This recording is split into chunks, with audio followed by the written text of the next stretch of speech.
Lilin, pelita dan lampu meja menjadi sumber cahaya sebahagian pelajar luar bandar. Dalam serba kekurangan, mereka tetap gigih menyiapkan tugasan demi masa depan. Ikuti laporan khas Aspirasi Bayu bersama Iswadiman Syamsuddin di Pitas.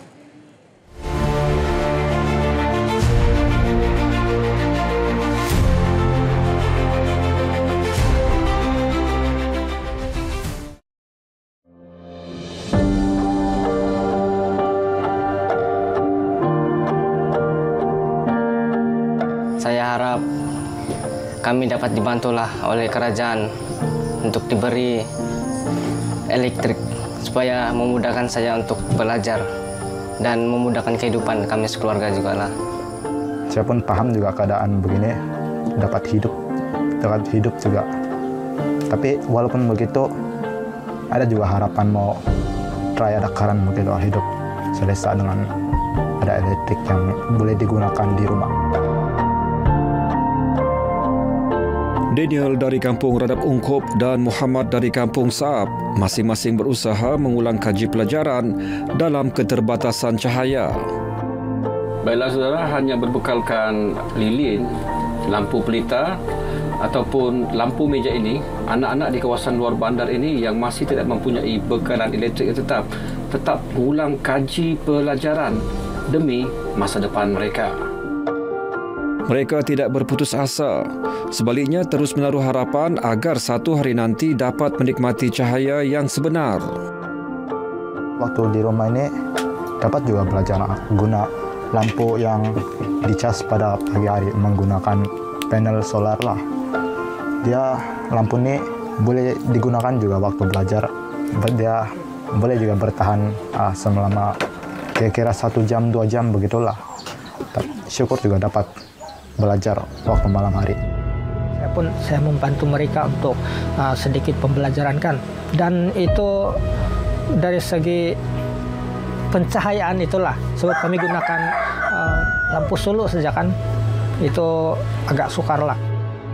Generator jadi alternatif sementara, namun kos minyak yang tinggi hanya membenarkan penggunaan dalam tempoh terhad. Dalam satu malam itu aku guna pakai petrol 3 botol. Jadi dalam satu botol itu dia berharga RM5. Saya on daripada jam 6 petang hingga pada jam 12 malam. Jadi tidak lari 3 botol ke bawah lah.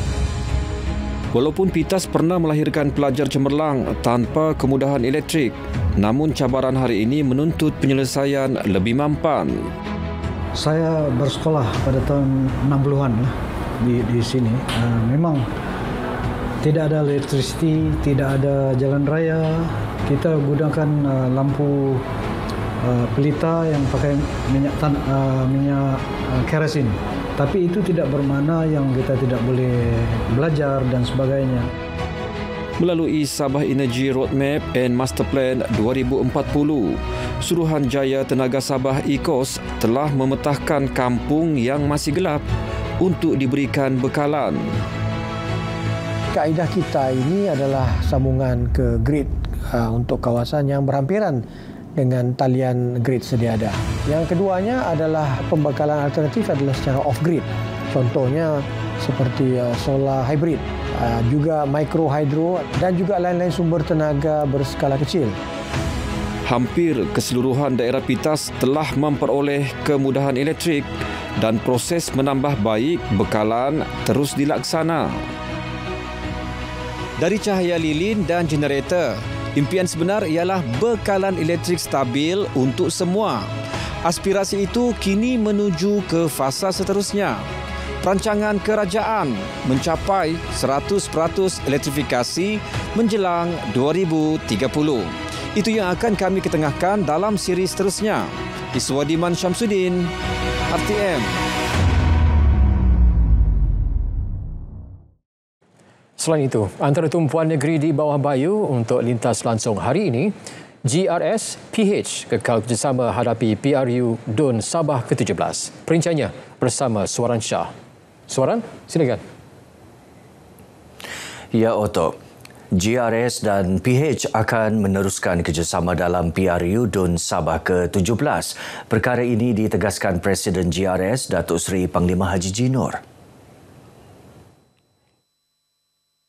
Itu yang telah kita putuskan. Jadi kerjasama itu akan kita teruskan karena sekarang ini kerjasama dalam kerajaan negeri itu yang kita teruskan. Beliau yang juga Ketua Menteri Sabah ditemui di Sandakan. Dalam perkembangan lain, Datuk Haji G memberitahu kerajaan negeri sedang mengkaji untuk menggubal rang undang-undang RUU anti-buli peringkat negeri Sabah. Ia akan dibawa dalam persidangan DUN Sabah akan datang. Menjelang PRU DUN Sabah ke-17, rakyat perlu peka dan tidak mudah terpengaruh dengan fitnah yang tersebar dalam media sosial sehingga boleh memecah belahkan perpaduan.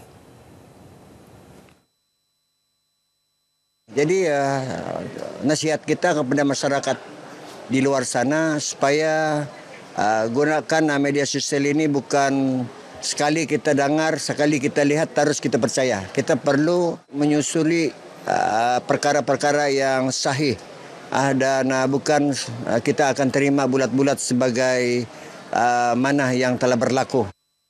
Beliau menegaskan perkara ini ketika ditemui dalam majlis perasmian Dewan Perpaduan DHRM di Kampung Karangan. Dalam dunia serba canggih kini, media sosial sering digunakan sebagai platform menyebarkan maklumat tidak tepat, berbaur kebencian dan berpotensi menggugat keharmonian dan perpaduan masyarakat. Syarikat telekomunikasi diarah menambah baik capaian internet dari Tawau ke Kampung Sepagaya. Setakat ini, Suruhanjaya Komunikasi dan Multimedia Malaysia MCMC telah mengenal pasti 4 lokasi mengalami masalah capaian internet. Jadi di bawah dasar di mana ada jalan di situ ada internet, kita akan mengeluarkan arahan kepada syarikat-syarikat telco untuk menambah baik mutu rangkaian internet sepanjang jalan-jalan utama ini. Beliau ditemui sempena tinjauan pengoperasian menara telekomunikasi di Kampung Sepagaya. MCMC turut diminta meneliti masalah capaian internet di Pulau Sebatik yang sering menerima aduan penduduk serta pihak keselamatan. Antaranya gangguan signal dari negara jiran dan beberapa isu spektrum. Golongan belia di Saran lebih berani menceburi bidang agro-entrepreneur dengan memanfaat sumber alam, salah satunya tanaman cendawan.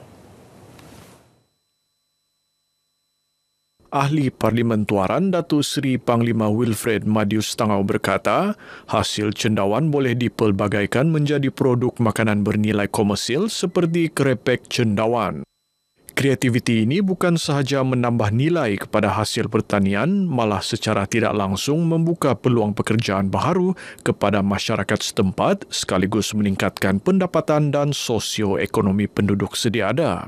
Beliau berkata demikian ketika melawat Nur Firdaus Mushroom Village di Rongolis Topokon, Tamparuli. Beliau yakin bidang pertanian cendawan ini mampu berkembang dengan sokongan dan galakan pelbagai pihak. Jangka panjang, ia mampu menjadikan kawasan Tuaran sebagai hub usahawan tani moden. Bagi memperkukuh penyebaran maklumat, pencapaian dan imej universiti ke pesada pendidikan tinggi, UMS mengambil inisiatif melancarkan majalah rasmi universiti UMS Pulse. Menurut Naib Chancellor UMS, Profesor Dato' Dr. Kasim Mansur, penerbitan UMS Pulse berperanan besar untuk membina citra institusi selain menjadi arsip perjalanan UMS ke arah kecemerlangan pendidikan tinggi. Majalah ini berfungsi menyampaikan berita terkini kepada warga kampus dan masyarakat, menonjolkan program akademik serta pengiktirafan kepada pelajar, pensyarah dan penyelidik yang mengharumkan nama UMS.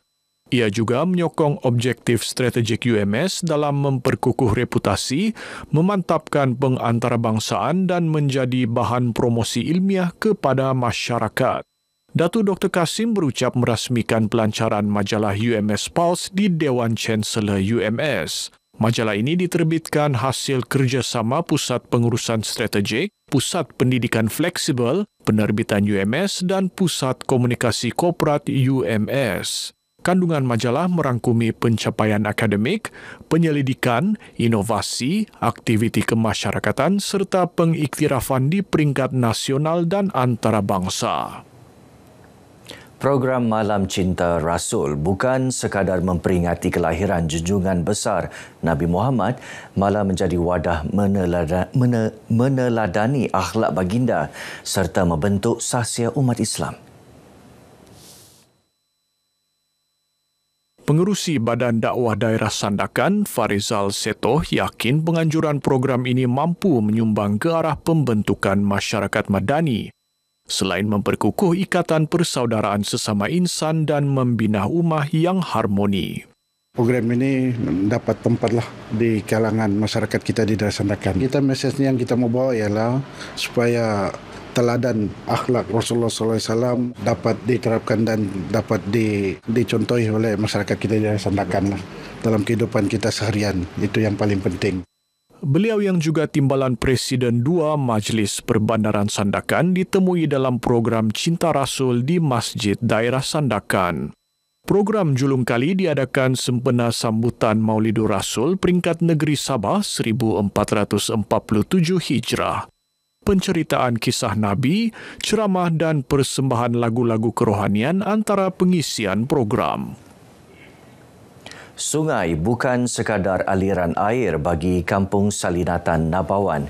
Ia adalah nadi kehidupan penduduk yang bergantung kepada bot sebagai perhubungan utama ke pasar, sekolah dan pusat kesihatan. Duli Simon ada perkongsiannya.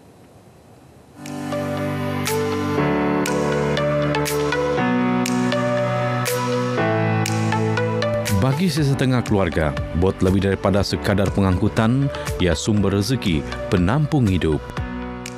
Memang bersyukurlah.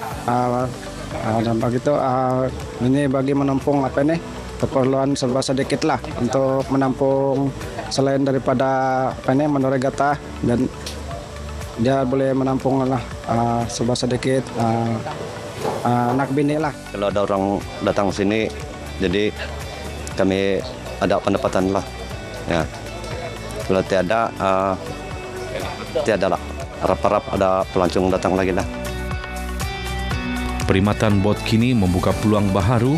Selain mengangkut hasil hutan, ia membawa pelancong menyusuri Sungai Hijau menuju Tas Tininting, permata tersembunyi pendalaman Nabawan. Pengalaman menaiki bot ibarat perjalanan menyelusuri alam tropika, air yang tenang, alunan enjin dan senyuman komuniti Murut yang menyambut tetamu. Sebagai orang tua yang mengurusi kawasan ini daripada nenek moyang kami dahulu, dengan adanya Tas Tininting ini sebenarnya niat kami supaya pelancongan dapat diadakan di sini. Dan apabila aktiviti pelancongan ini wujud di Tas Tininting ini, kami berharap anak-anak muda kami tidak lagi keluar di tempat lain untuk cari kerja. Apa yang ada di Tas Tininting ini merupakan salah satu aktiviti ekonomi yang kita sangat harapkan untuk di peringkat akar umbi dan komuniti. Mereka melaksanakan aktiviti pelancongan yang berasaskan komuniti dan dibuat secara berkelompok antara semua penduduk kampung. Dari aliran sungai, lahirlah kehidupan. Dari sebuah bot sederhana, tercipta masa depan untuk komuniti pendalaman. Duli Simon, RTM Onsoy.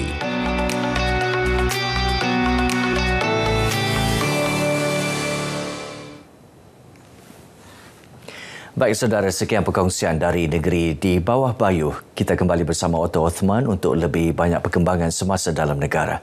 Malaysia Madani, rakyat disantuni. Silakan Otto. Terima kasih, suara langsung dari Sabah.